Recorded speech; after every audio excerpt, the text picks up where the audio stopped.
I didn't work for an agency. I didn't come from the agency background. When I started in the agency world, I didn't have a freaking clue what agencies did. I had no idea about the commissions that you get when you do, Gotcha. buy ads. I don't even know how to buy airtime. Business of an agency. Oh yeah. I had no clue. Although you were a marketer. Well, yeah. I mean, I understood marketing, right? So that I got. I went to school for marketing. I understood marketing very clearly. Marketing is nothing but communication. So I've always been pretty good at communication. That's something that I've always done.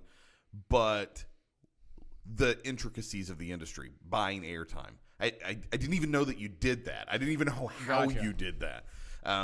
Buying merchandise, how to do merchandising, what gross versus net billing is, what Nielsen or Arbitron ratings are, what GRP, gross rating points are. I didn't know any of that mess. I didn't even know that stuff existed, right? Because I came from the business side. I came from management, ownership. I had already owned a company before that. And you're the same way, though. Both of us are in the same, at least from the same background. You have always been on the practitioner side, correct? Right? Yeah, because actually, in talking to you before this, and just kind of coming down this road here, I was like finding out I actually do market, even though I am not consciously marketing. I am marketing. Yeah. I am marketing myself. Yeah. Basically, I want someone to buy my services. I have to tell them why I am better than my competitors. Yeah. I am marketing myself. Well, at the end of the day, if you own a business, or if you are providing a service or selling a product or anything, you're a marketer first. Right. In the military, we always said everybody has an MOS, a military. Oh gosh. Military occupational specialty, I think. Oh, geez, I don't even remember what MOS stands for. There's like 10 million acronyms. I don't remember them all. But whatever the acronym stood for, MOS was your job, right? Okay. So like in the military, I was a 92 Yankee, so I did logistics. I was supply sergeant for my unit. I was part of a logistics unit, so we did a lot of whatever. So everybody has their own jobs, but everybody's infantry first. Everybody has to qualify on a weapon. Everybody has to know how to handle themselves in hand-to-hand combat. Every single person in the military, minus chaplains, have to know how to do all this. Chaplains don't carry weapons, and they don't have to learn any of that stuff. But everybody else does, right? So you're infantry first. In business, everybody's marketing first. If you are not, if you're not marketing yourself, right? Whether that's word of mouth, whether that is networking, whether that is just your business cards, it's the signs to your business out at the road, whatever it is, right? That's all marketing, right? I mean, that's all marketing. Oh, yeah. So for you, yours is primarily referrals, right? Word of mouth, building your network up within your, because you have a very niche industry. You are very focused on a specific vertical, so you just ingrain yourself within that vertical, right? Right. So like the brokers that get the medical or dental guys, their suites. I want to be in with them so they can recommend me. The contractors who are the ones going to be building it, I want to get in with them. The equipment suppliers who are getting the medical guys their equipment, I want to be in with them, and basically selling myself in a good way. But no, but just why? I'm going to bring myself to the table of why I'm the best person to, be hired. Right. Well, and I think the reason that I'm even bringing that up, and the reason I even want to preface that, is making sure that in this conversation we're kind of looking at everything from the same lens, right? Because we're looking at it not from the lens of advertising experts. We're looking at it from the lens of business professionals who actually have to put all of this stuff into practice. So we don't glorify advertising like agencies do, right? When you talk Nielsen or you talk Arbitron, right? So Nielsen ratings are like for TV, right? So that's the TV ratings. Arbitron is for radio, and there's all these different things that are out there. The stupidest thing that's ever been invented on the face of let me rephrase that. It's the stupidest thing that exists today inside of advertising. It is not the stupidest thing that has ever existed, because there wasn't many options. We didn't have the digital age, 30 years ago, 20 years ago. So you kind of had to do what you had to do. Nielsen was the best thing. They send out a survey in the mail. I think they put a couple of dollar bills in there to try to entice you to fill the survey out. You literally fill it in with a number 2 pencil and you mail it back.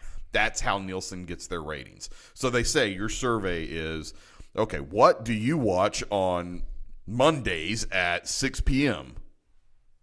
What? I don't even know what I had for dinner last night. You want me? What were you watching 3 weeks ago? And are you serious? I mean, these are literally the questions that are on there. And what they're trying to do, again, because there were no options 30 years ago, what they're trying to do is figure out, okay, who is watching what, and when, and what, and that can set a standard for what prices are for exactly. For advertising. Exactly. And that's exactly where it comes from. Where's the value? Exactly. And it's basically just grading these TV shows is all that is. That's what Nielsen ratings are. It's saying that these particular shows will yield you this type of, let's call it, return. Well, again, or at it's least all viewage. Viewage. I like that word. Viewage. That is VIEWAGE. I'm not sure. Apostrophe QX. Thank you. No. Let's see if that's it. No, I'm just kidding. I'm not going to Google that. But yeah. So I mean, and then when you get that right, so the survey comes in. They're doing all the stuff. They get all of that and all the information back, and now they produce these big quarterly reports. I think it's $250,000 per quarter to be able to get the Nielsen report. I mean, they sell the reports? It's ridiculous, right? So I mean, it is a astronomical price. There. Oh yeah, good job, Nielsen. Well, most stations buy them. Most networks, all stations, all networks buy the Nielsen report and all this kind of stuff. They subscribe to the quarterly report. But regardless, you get all these, and then so if I go to buy airtime, right? What has always been done in the advertising industry, as I've come to learn, is that you buy on points, right? So it's gross rating points. So basically what a gross rating point is saying, okay, there's this many potential audience, right? So you have this many people within your potential audience during this particular time. Okay. You want to buy, let's say you want to buy a 30-second TV spot during the evening news. Let's just say that for conversation. What Nielsen does is it'll say, okay, during the evening news, 6 o'clock, 5:30, whatever it is, on this particular channel, there are this many viewers, okay? So your potential reach is X, okay? Your potential frequency with the amount that you're going to buy, how many times each of those people are going to see it. No, how many times they're going to see it. It's the potential of so let's say for conversation on the evening news there are 2.5 million viewers. Okay. Let's just say for conversation, right? 2.5 million viewers. So the gross rating points come back and is telling us how many times are those 2.5 million people going to see my ad if I run it, let's say for conversation, 5 times during the week, 1 time per evening. What is my consistency and frequency?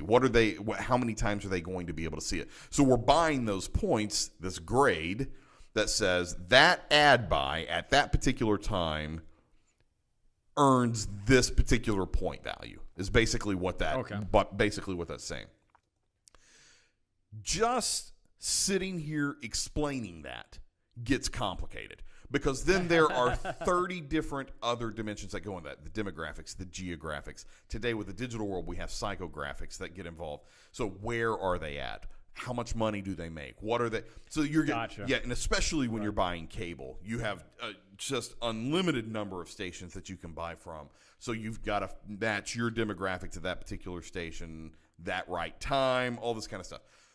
Yada, yada, yada. I'm saying all of that to get down to that is an extreme overcomplication of communication, in my personal opinion, and from my experience. And when you look at it from a practitioner standpoint, as business owners, we couldn't give a flip less about percentages and points. What we care about is that ad going to create results for my business? Am I going to get someone calling me from that ad?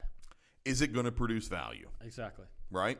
So that is the lens for which I think you and I approach the conversation about marketing, just simply because of our experience.